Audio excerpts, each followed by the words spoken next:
Other than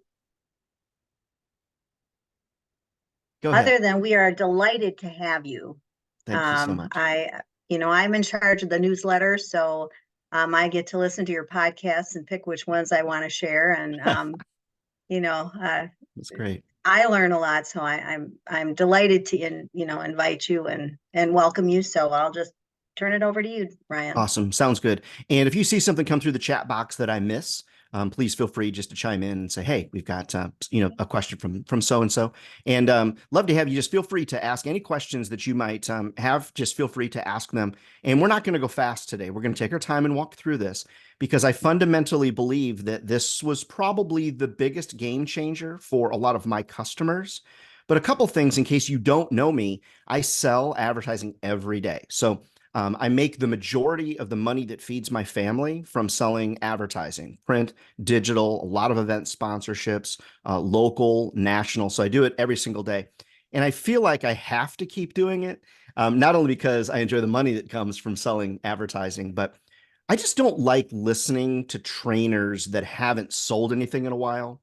I recently sat in a training class with a very nice gentleman. He was very nice and was pretty eloquent in his talking, but as he was talking, I kept sensing and hearing, and to myself, I kept thinking, I don't think you've sold anything in a while because this is not how people buy today. He wanted to have this big, long process, and he was asking this what's called the 10 tall questions, and was really wanting to know people's needs and their goals and their desires. And it's not that I don't love relationship-based selling. I absolutely do. But the essence of our conversation today, friends, could potentially change your sales life. And I really mean it that dramatically. If you'll just embrace sort of this simple concept, it used to be that you would build a relationship and then sell somebody. Okay, that's the way we did it for years and years and years. And I loved it because I love relationships. Now, unfortunately, that was BC. And I mean before COVID. BC used to mean before Christ. Now BC means before COVID. I thought that'd be funnier. Okay. Anyway, so when you think about what's happened during COVID, people got our advertisers grew to understand that they didn't have to meet with us to get a decision made. They realized, wow, almost all of this is available online. And they had so much time on their hands that they discovered new and emerging technologies that they maybe hadn't had time to play with before.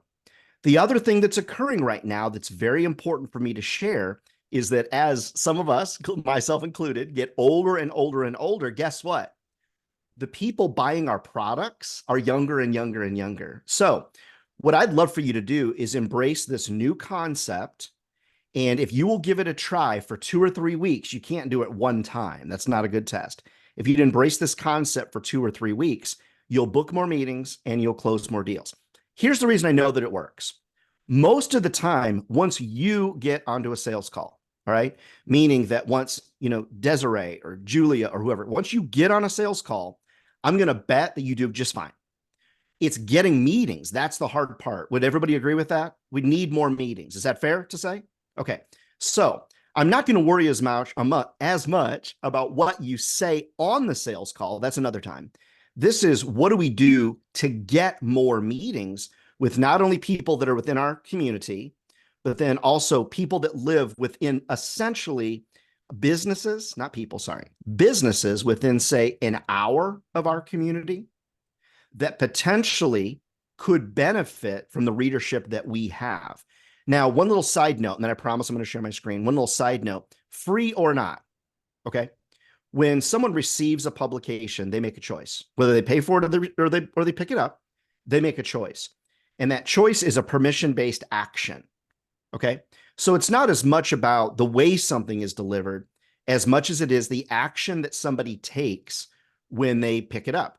So when people look at something, normally they take a permission-based action. They pick it up to look at it. And what they're saying is, I'm giving you as a media company permission to not only show me content, but also show me advertising, because advertising has been a part of the equation since the beginning. Okay, since the very beginning, when Benjamin Franklin was first putting ads in papers, I'm sure it was buy 3 horseshoes, get 1 free. I don't know if that was the case, but that is the funny thing, that's about it. All right, let's dig in on this. Okay, so new business development research is going to be the key. Now, there is something that's going to fly in the face of logic for a lot of folks. Most people are looking to work smarter and not harder. And I'm just here to tell you, in today's media environment, you're going to be really smart after this call today, but you're going to have to work really hard. Imagine, imagine if you actually sold for 8 hours, okay, in an 8 hour workday. Even if you took an hour for lunch, 7 hours. Imagine if you took 7 hours and you actually sold for 7 hours. Okay, let's just say you have 2 hours of customer service. Imagine if you actually sold for 5 consistent hours a day. Does everybody follow me on this?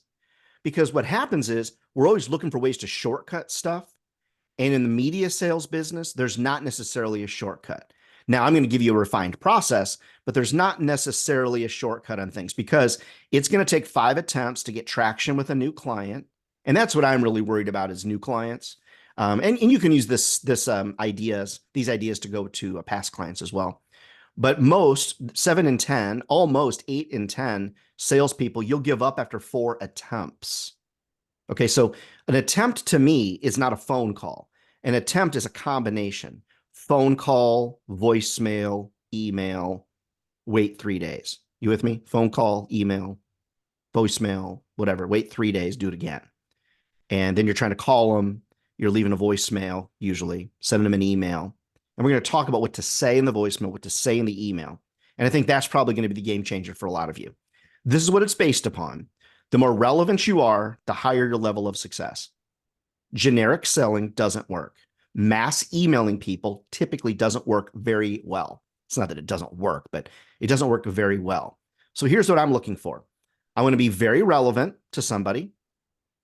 I want to provide them some social proof, which would be the name of an advertiser that I'm working with or have worked with. Even if it's not my advertiser, it could be Lee's advertiser, whatever. Okay. It doesn't necessarily matter. Okay. And then I want to be able to be respectful of somebody's time. We could stop actually right here. Okay. So look at the screen. We won't, but we could stop right here. So look at your screen if you would. All right. So the problem is with this last one right here, the problem is everyone we reach out to thinks we are a 60-minute meeting. That's what everybody thinks. We are a 60-minute meeting. So if we don't declare in our outreach that we don't need 60 minutes, which you don't, we don't need 60 minutes. A lot of times you don't get meetings because the default is 60 minutes. As a matter of fact, the default for most everything is 60 minutes. Okay. So like the default for going to dinner, to go to supper is going to be, it's going to be at least 60 minutes, right? It's not necessarily uncommon for when you have a meeting, a staff meeting in your brain, you're not like, oh, this is going to be short. Normally it's like, oh, it's going to take 60 minutes, right? Like we'll be done today just in 59 minutes, just to make sure we don't go 60 minutes. How's that? But it's important if we declare it, we are triggering somebody in the right direction. So when someone receives an email from us, and I don't mean trigger in an emotional way, like cause somebody, to go crazy or something like that. It's not what I mean. What I mean is we take them the other direction. When we declare that we don't need 60 minutes, it makes people go, oh, so you're not a typical salesperson and you're highly relevant to me and you've worked with somebody else in town. Those 3 factors are important to moving the conversation forward. So here's where I find things of relevancy. LinkedIn, we'll talk about it briefly.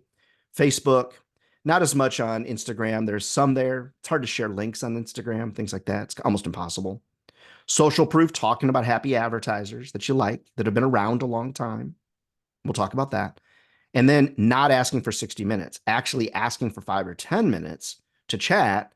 Maybe that will lead to a 35, 40, 45, 60, 90 all day meeting. But we're going to start with asking for 5 or 10 minutes. We want to dispel the myth that every meeting with us has to take 60 minutes. Now, we could stop right there because if you just would do these things, then you will book more meetings because most of the time our outreaches are generic. Hi, Bonnie, we've got a special section coming up on such and such, and we think you'd be great for it. Love to sit down and chat with you about that. Or maybe even more bold than that, you say things like, hey, we've got a special section coming up. And we'd love to get you included. Are you interested? And then they can just say yes or no.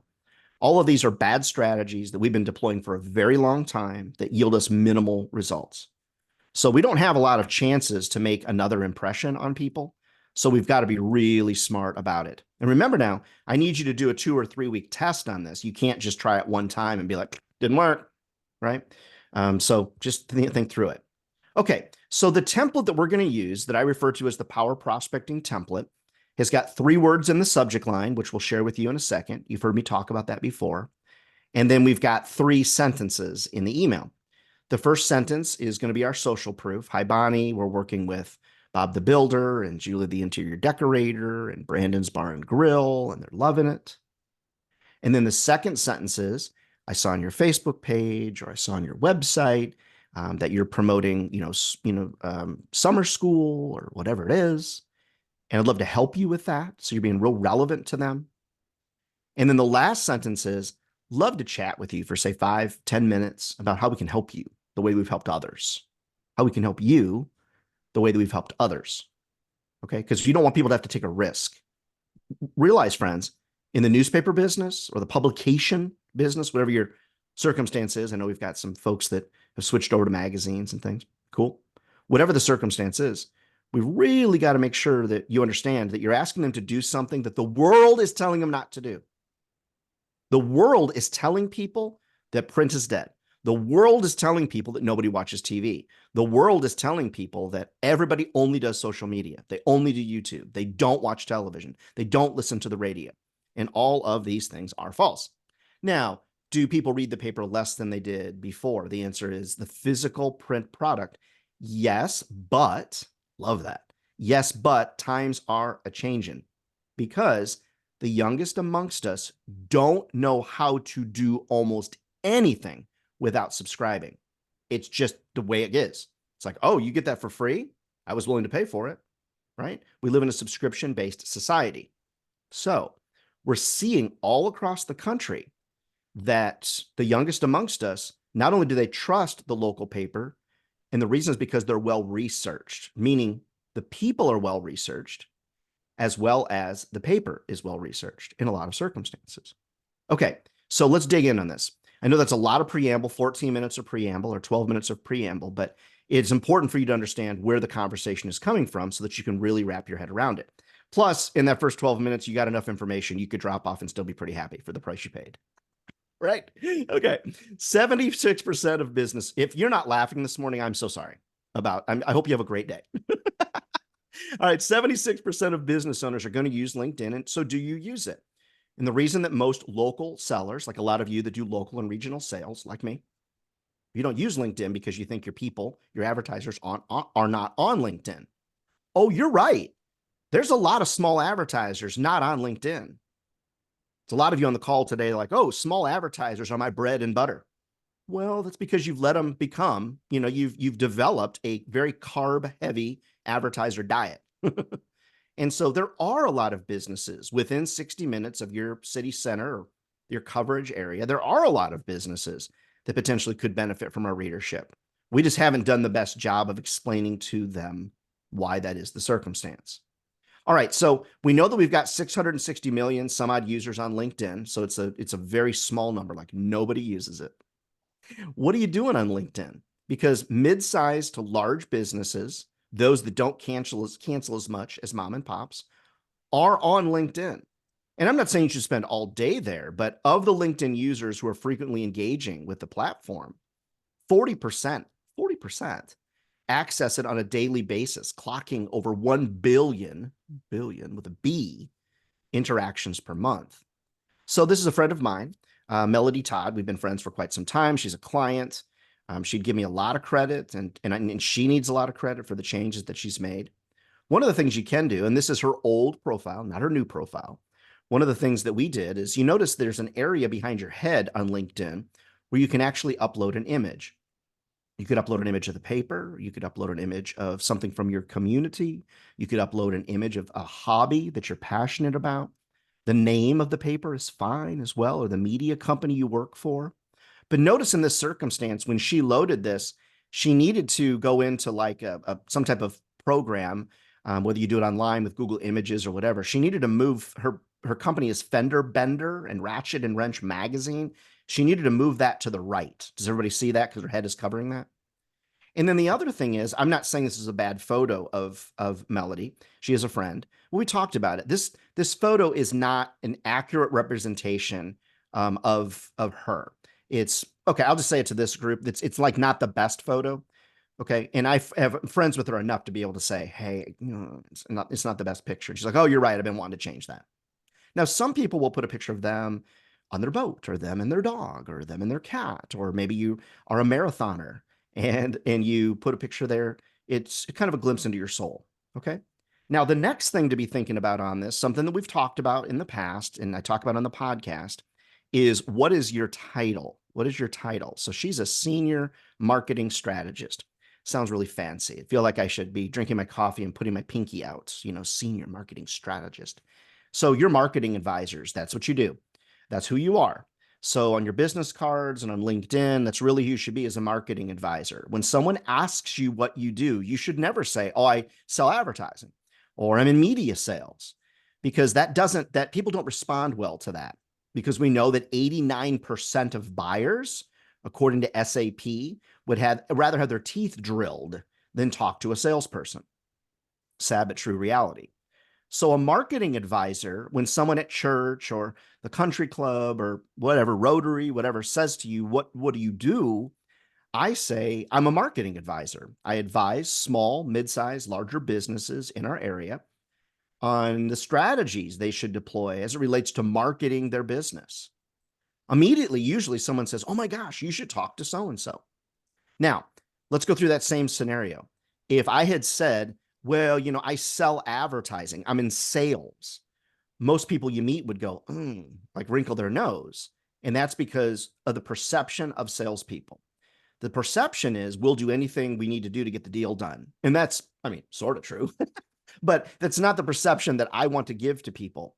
My perception that I want to give to them is I'm a peer to you. So look at the screen for a second. I want to be positioned like this with an advertiser. If this is me and this is the advertiser, okay, me, advertiser, I want to be eye to eye with them. I don't want to be like this. So a lot of times, especially in our business where we operate, it's a lot of this. It's like, please buy an ad from me. I'm sort of begging you. And that's a subservient position. It's not the position we want to be in. And the reason that a lot of times people don't buy is because they feel like, we're sort of, kind of begging for it, please. And instead, we're smart people. We know what businesses should do, digital, print, etc. Maybe some of you have events. We know what people need to do to be successful. It's just a matter of convincing them to do it. Well, part of that is if you're in sales, if the trust is at a 10 of normal people, even a 9, the trust of a salesperson is ridiculously low. People just think badly about people in sales. It is what it is. If you don't believe me, you've just not talked about it enough. So as we think about LinkedIn and our profiles and things like that, we need to make sure that we're media advisors or marketing advisors. It's just going to help us. The next thing you want to look at, you're welcome to copy mine or look at mine or look up Melody Todd on LinkedIn, is what do you say about yourself? It should be a glimpse into your soul. It really should say a few things that are personal that you're willing to share. Like at the end of hers, she says, my 2 major weaknesses are Diet Coke and iced white chocolate mocha. How many people on the line are addicted to Diet Coke? Anybody? A couple people, right? No, I'm not either. I'm addicted to coffee. If I don't have coffee, I'm a really angry bear, in the morning. But it is very common knowledge that people will look you up on LinkedIn or online before they have a meeting with you. So she has told me multiple times, I've experienced this as well, that people have said, oh my gosh, I'm addicted to Diet Coke as well. It's pretty common, kind of laughable. On my profile, it says, I love 80s rock and roll music. I love really good coffee. I have people regularly say to me, hey, who's your favorite 80s rock and roll band? Or did you go to concerts, in the 80s and 90s and, that kind of thing. I know that people look at it. And I'm dealing with local and regional advertisers as well. So it's an important piece. Now, as it relates to LinkedIn, it is super important if you're going to connect with folks. Don't just connect to connect. You want to connect with advertisers. You want to connect with potential advertisers. You want to connect with business leaders in the community. You want to make a little effort to it, but don't connect just to connect. You want to really make it meaningful, because if you're going to try to get a hospital to advertise, or a large tire broker to advertise, or, well, I don't know that we're ever going to get automotive back the way that they just, what a bunch of arrogant individuals to try to sell to, right? But there's a lot of meaningfulness, if that's a word, that can come from LinkedIn. So this is what I do when I ask to connect with somebody on LinkedIn. I'll say, like, hi, Bruce, love to connect to refer business, share marketing ideas, and offer help to grow your business, something like that. And I usually have something kind of canned similar to this. So when I connect with somebody on LinkedIn, that, I'm doing my best, put my best foot forward of why should you connect with me. Now, if you don't change your title and you're an account executive or a salesperson and your title in LinkedIn, most people won't connect with you. They just won't, because they know you're going to try to sell them something. And then remember, and this is a very important takeaway from our conversation, when you connect with somebody, if they accept your connection, leave them alone for a little bit. Leave them be. Leave them be. So maybe you've been on LinkedIn like I have, and you accept someone's connection request, and immediately on LinkedIn Messenger, they're like, do you want to buy this? Do you want to sell this? Let's have a meeting. Let's, blah, blah. And it's like, I remember when my son Dylan first got his first fish on a hook, and we were teaching him to fish. It reminds me of what salespeople do on LinkedIn. He grabbed the fishing pole and yanked so hard that he yanked the hook out of a little fish's mouth. And it was a little fish, because he yanked way too hard instead of just reeling it in nice and easy, setting that hook and reeling it in so we could have some supper, right? So we got to be careful about that. LinkedIn is an extremely valuable resource for everybody on the call. A lot of you just don't realize how good it is, because you feel like, oh, my businesses are too small. Well, there are businesses in your region. This is what I like to do. I don't worry about my city as I worry about my region, because the city is one thing and the region is another. Now, I know there's circumstances, maybe for some of you on the line today, like me, in little beach island, South Carolina. There's literally 25 businesses here, 28, yes. That's it. So I can't feed my family in 28 businesses that 10% advertise. I've got to worry about the region. So I say I sell advertising regionally, to folks. But the LinkedIn piece, in case you're kind of rolling your eyes inside or whatever, it is an important piece for you to remember. Now, as it relates to that, number 4 for you is you need to increase your LinkedIn network. You want access to as many people as possible. So everybody in your office should be connected. Everybody on this call should be connected, because across the Midwest, we have synergies that we should be, for lack of a better term, exploiting. So are we all connected? Are you all connected to me? You should be. I work with the biggest advertising agencies in the country and around the world. So when you're connected to me and trying to get to somebody like, I don't know, John Deere Corporate to advertise, just as an example, if you live in an agricultural based community like some of you do, you'd want to be connected because you want to know who that person is. Makes it easier for you, right? You could also ask me, do you know Marla Downing, the marketing director at John Deere? Yeah. Could you point me in her direction? Sure. I mean, if it's appropriate, sure, happy to. Are you connected to your past clients? Now, are we connected to past clients? I shouldn't have said that. Are we connected to past clients? So let's look at the team here that's here. Let's just say that, Tiffany's on my team, Lee's on my team, Julia's on my team. All of your customers, can potentially be my customers. My customers can be yours. All of it should be connected. Now, if you do lose a team member to a competitor, like a radio station or something, you should remove that connection. And the reason is because you don't want someone that's selling against you to potentially be able to get access to your customer information, right? And keep in mind, on LinkedIn, they don't give email addresses and things like that, but I don't want to make it easier on my competition, that's for sure. Now, one of the things that I do is, that sounds funny, that I do is I follow companies on LinkedIn and I follow companies on Facebook. Now, it's important I separate my personal life and my business life. Okay, so y'all are not friends with me on Facebook proper because I'm involved in politics here where I live, and I might say some religious things, or things about my family. That's not where we're going to talk. I don't connect with advertisers on personal Facebook. Instead, I follow their business pages. I interact with them on their business pages and things like that. So you do want to make sure we're all connected as members here, as well as connect with me, make sure we're all connected, because it's going to benefit us a long time. Now, once we kind of have all those things in place, and by the way, if you got questions, chat them across. Chatham across to unmute yourself. We're going to begin the research process. So what I've explained to you so far is it's not just LinkedIn. That's an understanding, okay? It's the relevancy protocol being highly relevant to somebody. We'll show the prospecting template again, and it's understanding that we've got to do things differently. If you keep doing the same thing over and over again, you're doing what? You're defining what word? Insanity, right? And it's, there you go. You're defining that, and it's not what we need, okay? All right, so here we go. So we're going to research to increase relevance because relevance is key in moving the conversation forward. Very few people like generic. Like, for example, if you gave me a vanilla ice cream cone, I'm not going to turn it down, right? That'd be great. But I'd prefer a sundae. I'd prefer some sprinkles on it. And there's nothing wrong with vanilla. But when I can get a lot more flavor out of it, that's what I want. That's why relevance is so important. Okay, so this is an architectural firm in my area that I thought would be quite a good advertiser. And I've got another class lead down the road that we can teach on qualifying prospects, what makes a good advertiser, right? So I know that they have money to spend. I know that I've heard they don't spend a lot of money because they feel like they don't need to spend a lot of money. But with interest rates being what they are, we all could agree on that, right? If we can't agree on anything politically, we can agree that interest rates are high. Okay, so I know that people are not building new as much as they're remodeling offices and homes. So it's a great time for CFS, Cheatham, Fletcher, Scott to advertise in the products that I offer. All right, so I'm on their website. So it's cfsarchitects.com. You can see it at the top. I need to figure out who to talk to. I need to figure out points of relevance to bring up. I need to connect with them on LinkedIn. I need to get somebody's email address. Okay, that's what we're going to do. So this is my client. This was my process. On the website, need to start looking. All right, here we go. So we've got these, three dudes as the principals here: Albert, Cameron, Richard.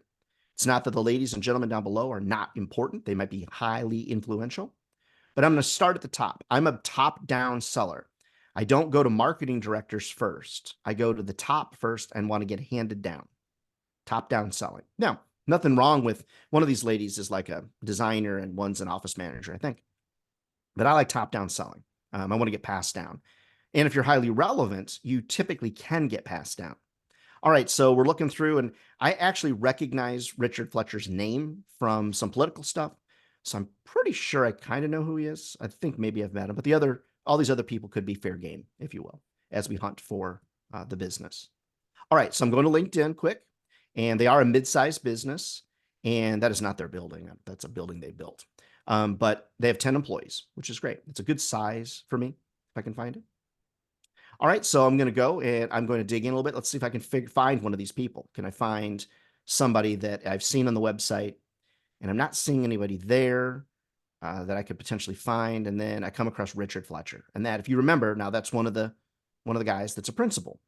So that's great. Now, what I'm noticing right away is I can see on LinkedIn that he's connected to this woman, Kim Romaner. That's the wife of someone I worked with and for years and years in the media business. So that's a good thing for me to know, because I could reach out to her and say, hey, Kim, how do you know Richard, right?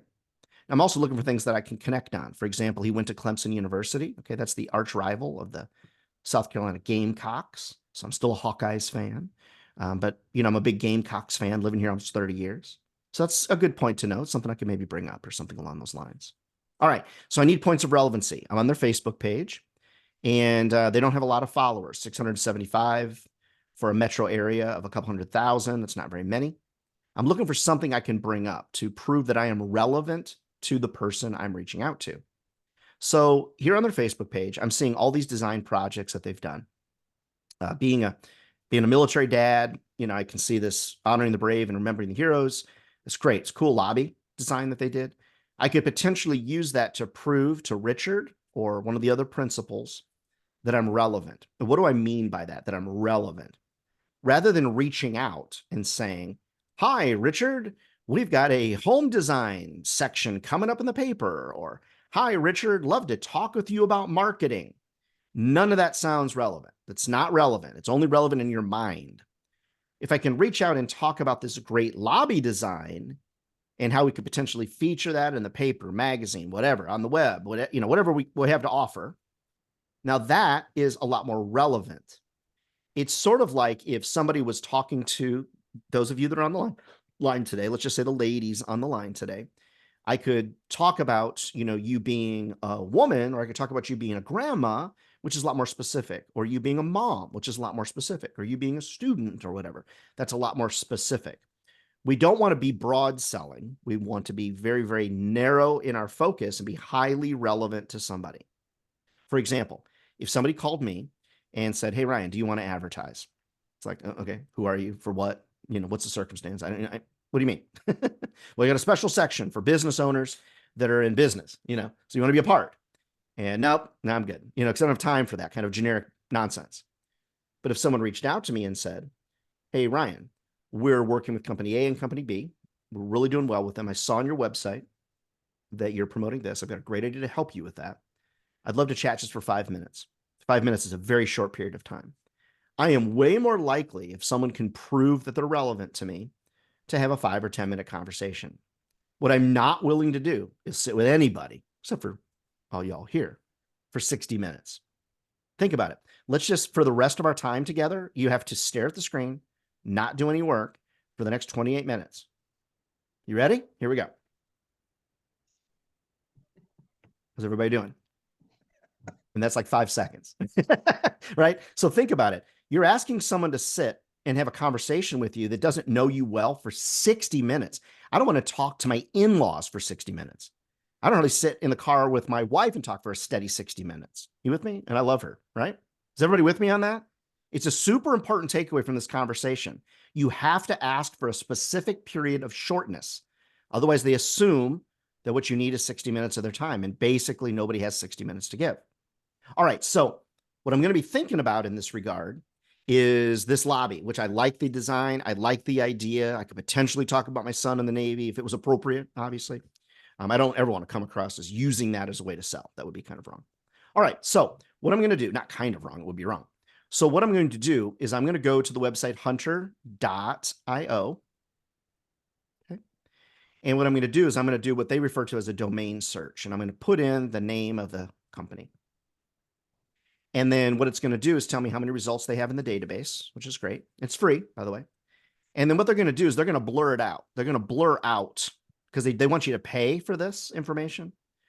But what I can get from this is I can get that the most common naming patterns, I can get those naming patterns out of the database without paying for it, which is super helpful. Now, the other thing that you can do that could be very helpful to all of you is you can actually go to Google and you can put the guess that you have, you can put that guess in quotes and see if your guess is right. Okay. So let me stop the share and let me go and reshare a Chrome browser. Where's my Chrome browser? Chrome. Let me go there. Okay. And then let me go to Google. I'm going to do this with you live so that you can see what I'm talking about. Okay. So let's just say that I'm trying to guess my own email address, just because it's an easy example.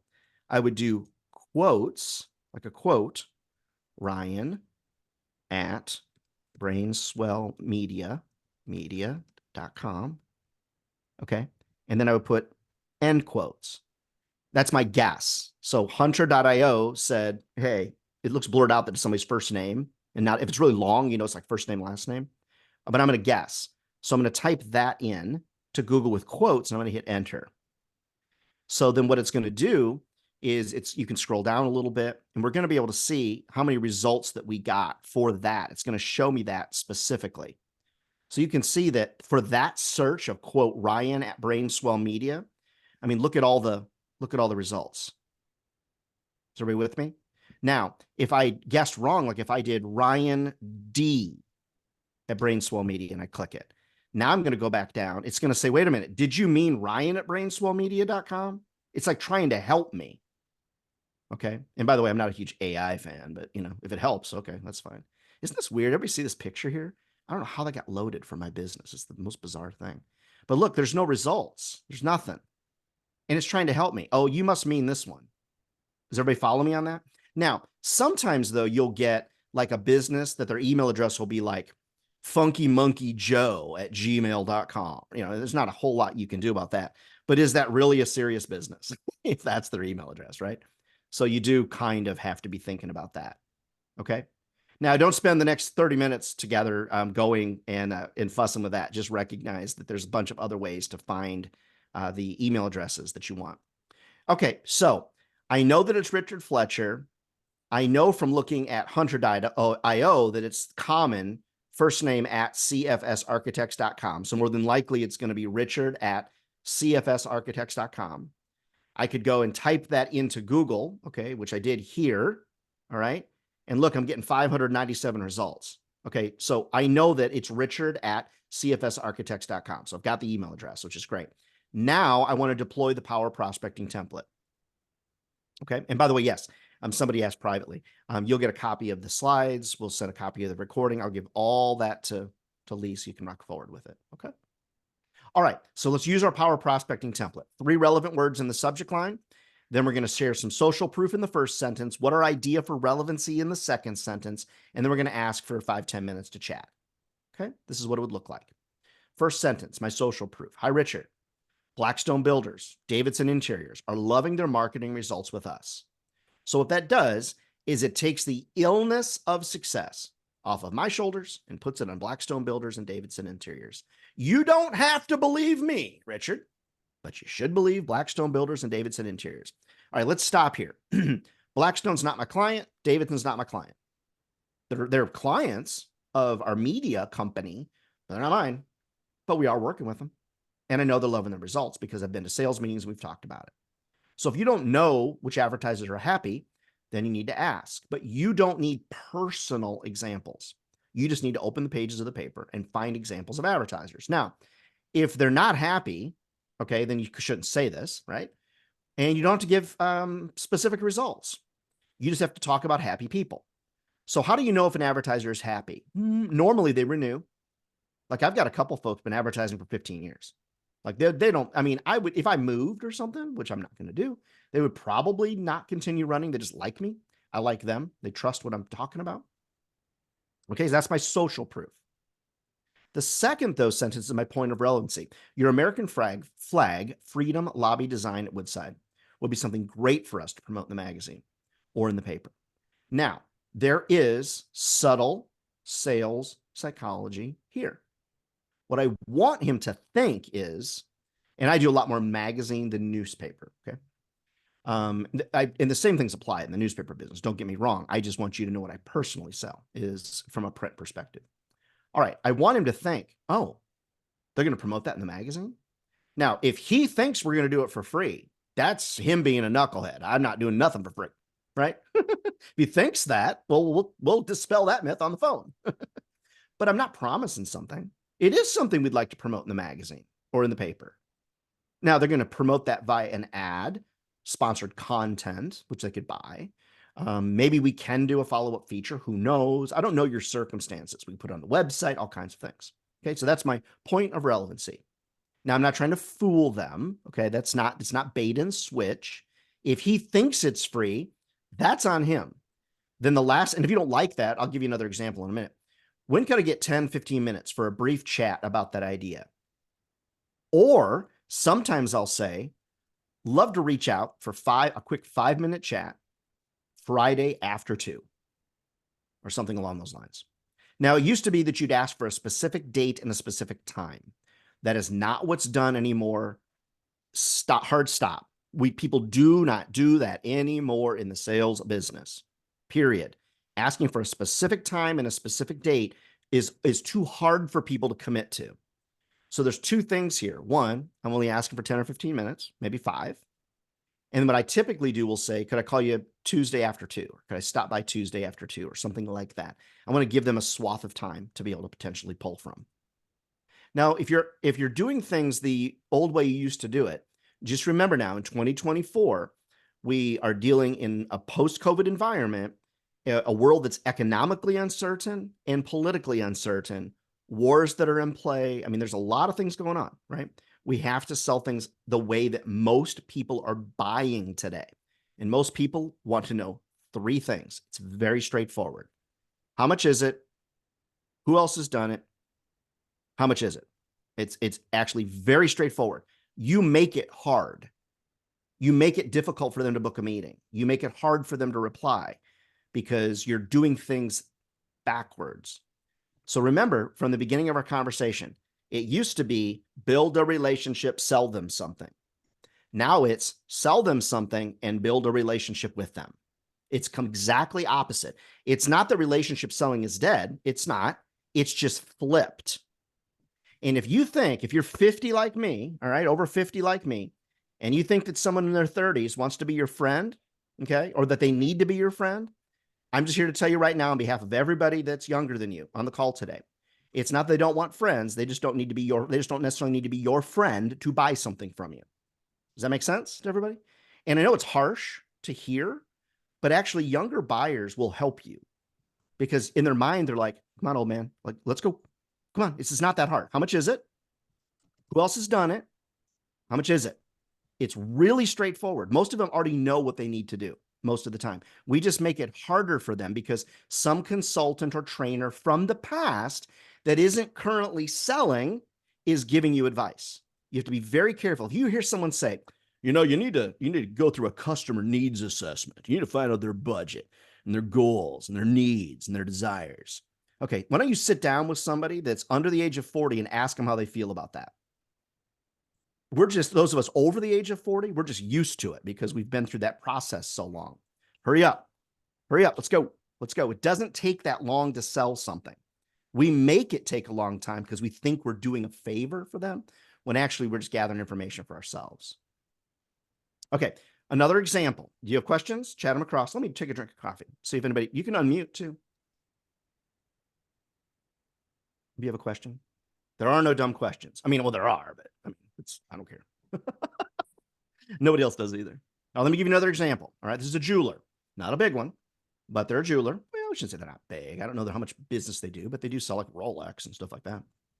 Okay, so Windsor Jewelers, I need them as an advertiser. This is an example that is absolutely true. All right, so I'm on LinkedIn. I see them there. They have 6 employees. So you can't say, well, my companies are too small. None of them are on LinkedIn. Well, they have 6 employees. So, all right, so here's the person I'm looking for, Ben Simon. Okay, he's here at the top, VP. I noticed that, like, I don't need the gemologist. No, now, hold on for a second. Here's a luxury sales professional. Okay, Michael Trescott. If I can't get Ben to reply, I might reach out to Michael as a salesperson and say, hey, sales brother to sales brother, can you help me out? Who should I be talking to? Most salespeople will help other salespeople. Side note for a very brief second. If you can't get through to somebody, ask for somebody in sales. Ring, ring, ring, Windsor Jewelers. You don't say, hi, can I speak to the person in charge of advertising? That is how it was sold in the 80s. Okay, the 80s, you're calling. They want that thought back, right? Okay, ring, ring, Windsor Jewelers. Hey, I saw on your Facebook page that you've got the Rolex Air King Oyster Seal watch that you're promoting. Who would I talk with about that? I don't introduce myself, nothing. Who would I talk with about that? Oh, that'd be me. And I simply say, are you in sales? Are you the owner? And they'll say, oh, I'm in sales. And I'll say, oh my gosh, thank goodness. All right, I'm in sales too. And we have got a ton of customers I'd love to send your way. And I've been trying to get hold of Ben Simons. I don't know if it's the right person. Salesperson to salesperson. I'm just trying to bring you customers. Could you help me? Most of the time, as a matter of fact, I just read an article, a happiness article about how happy people are to help. 9 in 10, according to Trust Pulse, 9 in 10 humans out there will give you help if you ask for help. 9 in 10. Like, you're walking up to somebody on the street like, hey, do you know where such and such is? Very rarely does someone say, hey, don't talk to me, stranger, get away. Normally they're like, yeah, it's right down here. Most people will help you if you ask for help. If it happens to be the owner, then I introduce myself and I kind of go from there. Everybody with me on that? Okay, so I see it's Ben. That's who I need to talk to. I see that Ben is connected right here to Steve Tomanchek. Everybody see that? Steve Tomanchek right there. I know Steve, just like I knew that other lady. So I'm going to reach out to Steve like, hey, how do you know Ben? He's like, oh my gosh, Ben's a great guy. Tell him I told you to call. Hey, referral. Love that. Everybody with me? Love a referral, right? So it's Ben. He's my guy. I'm going to dig in. Where's he been? What's he done? He's been in New York City. He returned home to North Carolina, helped run this business with his family. Awesome. Love that. Sounds like a nice guy. Sounds like a nice guy. He sold wristwatches in New York City. Super cool. I like wristwatches. I don't have an Apple Watch. I've got just a regular watch. I like that. He was a volunteer teacher. See at the bottom, Global Vision International. So he's returned home to North Carolina from New York City to North Carolina to help run this business. And he worked as a volunteer teacher for Global Vision International. Come on now. This is a pretty nice guy. Let's be honest. I don't even have to meet him. I know he's a pretty decent fella. Okay. Man or woman, doesn't matter. You know what I'm getting at. Now I'm going to go to the Facebook page. Rolex Air King Oyster Steel. Awesome looking watch. I mean, I like wristwatches. I don't have one of those. That'd be awesome. That's like the price of somebody's car. Maybe someday. Maybe someday. I can see they've got a bunch of followers, people that like the page. But this is my point of relevancy when I'm reaching out. So I'm able to say, using my power prospecting template, I'm able to say, hi, Ben. We're helping Jewelers Bench and Davidson Jewelers bring in new customers. That's my social proof. Now you might say, well, Ryan, I don't have any jewelers. Okay. So you could change that first sentence. If you don't have any, you could say, hi, Ben, I've seen Jewelers Bench advertising real regularly to bring in new customers. Okay. It's the same kind of thing because that means somebody else is advertising, maybe not with you.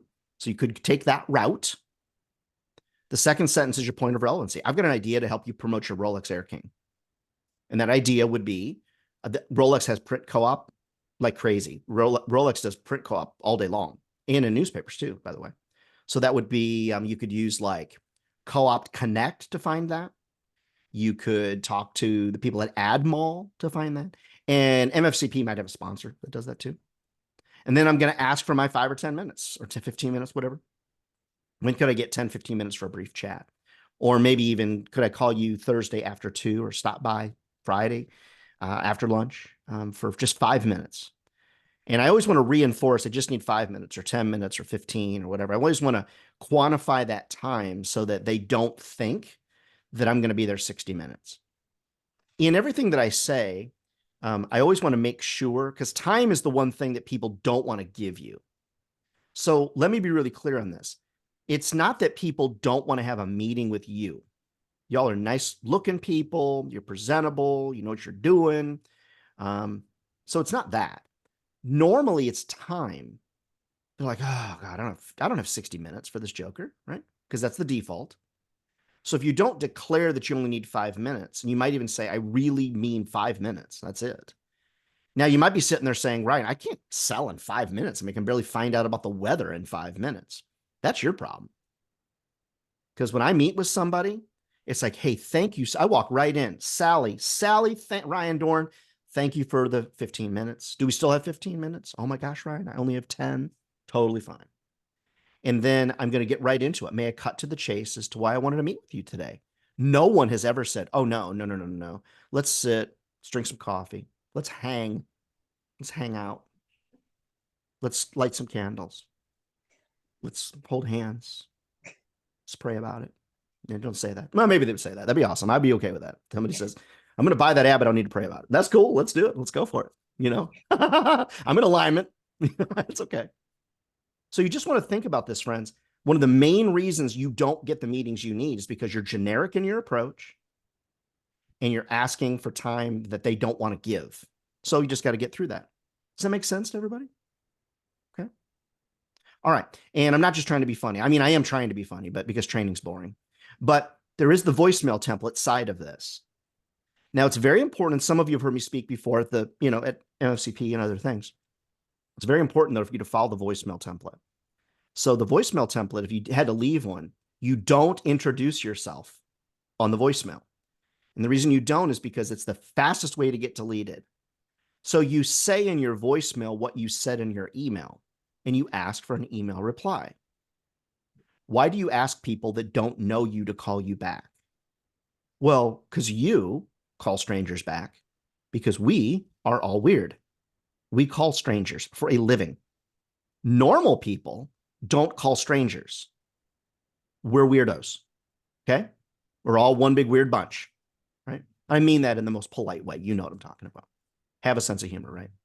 All right. Beep. Hi, Ben. We're helping Jewelers Bench and Davidson Jewelers bring in new customers. I've got an idea to help you promote your Rolex Air King and a lot more. I'd love to just get 5-10 minutes to briefly, and I say it like that, briefly chat with you. I do not need 60 minutes. You do not need to call me back. But if you reply to the email that I sent this morning, that would be great. Oh, by the way, sorry, it's Ryan at the Daily Herald calling. You don't need to call me back. That's very assuring for them because you're doing the opposite of what every other salesperson does. So every other salesperson in media wants a 60-minute meeting. Every other salesperson in media is asking them to call you back, which they're not going to do. Every other person wants to sit down for 60 minutes and discuss their needs, their goals, their desires, their budget. I'm asking you to consider, could you be different than every other media rep that's calling on a customer today? And the answer is yes, you can be different. Now, if your primary business is yogurt shops where they have to sell 100 yogurt to pay for one ad, it's not that you should fire them as a client. It's just that I know within an hour's drive of most places represented today, within your community or within the region, within an hour of city center, there are businesses that we should be talking to. But we need to be talking with them and trying to book meetings in this kind of format. Now, the subject lines that I most often use almost always contain a question mark or are very short. So let me tell you the reason. Let me show you the reason why the question mark, works. All right, so let's just use this one here as an example. So have you considered this? All right, someone reads this, and then their brain, so here's the little person here. Their brain says, huh? What is that? And it forces them to go back to the email and open it up. Okay, let's look at this one. New idea for you. Makes their brain say, huh?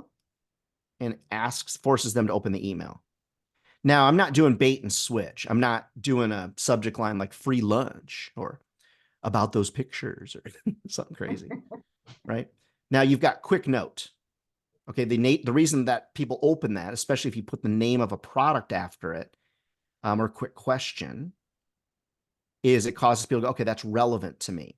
Okay, your thoughts. You see if you do it with me, your thoughts. They're looking at your thoughts. Their brain says, your thoughts on what? And it makes them open the email. May 15th, or like if I wanted to meet with somebody tomorrow. Okay, so May the 11th. Makes their brain go, huh? What did I miss? I better open that. Now, if you look at these subject lines and you go, oh, those are salesy. Okay, you're in sales. It's not surprising for me at all to hear that as a comment because you are in sales. What you've got to be asking yourself is, are your subject lines engaging the brain, or are your subject lines giving people too much information so that they can make a decision? For example, if you were to, in a subject line, maybe the subject line was special section on such and such. Are you in? Or something like that. You're giving people so much information that they can make a decision without engaging with you. So we'll start rolling towards the end here with this, and then we'll open it up for questions here in a minute or so. Okay. When you think about the sales process, there's 3 distinct steps. Most of you are selling in the wrong step, in the wrong phase. So let's talk, just take your pen out and write down the 3 phases. The first is prospecting for meetings. The second stage is selling at meetings. And then the third is retaining people, customer service and retention. Okay, the middle is where you sell. You don't sell during the prospecting phase.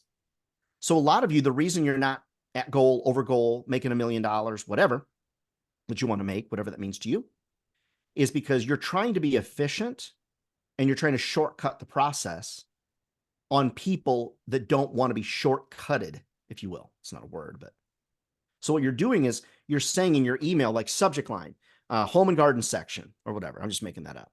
And then the body of the email is, hi, Bill, we got a home and garden section coming up. You'd be perfect for it. Here's the pricing. Here's the information, media kit attached. Let me know if you're in. And they write back, I'll pass.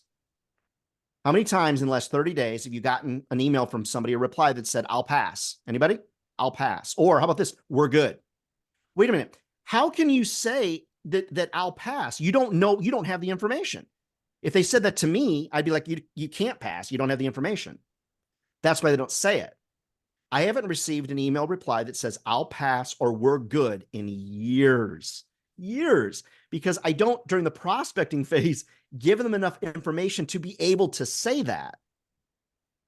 So if I'm mentioning the Rolex Air King Oyster Seal and I just want to talk for 5 minutes and he says, I'll pass, it doesn't make logical sense to say I'll pass, because that means he's passing on a customer on his product. So normally they're like, yeah, sure, 5 minutes, that's cool. Most people are like, sure, but it's going to take 5 attempts to get to that point. Remember from the very beginning, it's going to take 5 total attempts. So when I reach out, the first time is like, your thoughts on this. And then I mentioned a couple advertisers and a point of relevancy. The next time I reach out is going to be your advice on this, or have you considered this? So I have 5 outreaches, and I'm going to use different subject lines on each of them, different points of relevancy, things I saw on their website. It's called work, and it's imagine if you actually sold for 4 hours today, like you legitimately burned up the phone lines and sent emails for 4 hours. I assure you, in this last week, you have not spent 4 hours selling. You think you have, but if you really spent 4 hours doing it, imagine if you did it for 8 hours, right? Now, I admit I don't sell for 4 hours a day because I have to do training classes, but I do do 2 really hard hours on it. At the end of the day, your brain should be as tired as a ditch digger's arms. Then you know you've gotten something done. Now, you have to do customer service. I get it, and those type of things. All right, so here would be my thought on all this. Let's wrap up. I don't think I saw any questions come through. Here would be my thought on this. Find one idea you like from our conversation today and put it into action. That would be my best advice for you. Don't try to change out everything and do everything you're doing differently. If nothing else, you could start asking for 5 minutes, and that will typically help a little bit. But we covered a lot of stuff in 50 some minutes. So maybe go back to the recording, listen to it again, listen to my podcast, talk to your friends and relatives, make sure you get, or your friends and colleagues, make sure we all get connected on LinkedIn. And that's really how we're going to grow. The rising of the tide brings up all ships, friends. And then just don't forget, I mean, if this job was easy, everybody would be doing it, right? And they're not. We're not crazy. I used to say we're crazy. We're not crazy. It's a great job. It'll feed your family for a lifetime. A lot of you have to change the way you're selling because you've either been trained wrong or you've forgotten that it's 2024, and I've been around the block several times. I know I don't have gray hair to be 52, but I am. All right. Appreciate y'all being here. Hope you have a really great Friday. Put that information into action, and I look forward to next time that we're able to get together and share some more information. All right. And big thanks to MFCP for setting all this up. Sure appreciate it very much. All right. All right. Happy Friday, everybody. My absolute pleasure. Thank you so much. And I'll be sure to get the slides and the recording sent over here in the next hour or so. Okay. All right. Take care, friends. Have a great weekend. Have a great Friday. Take care. Bye-bye.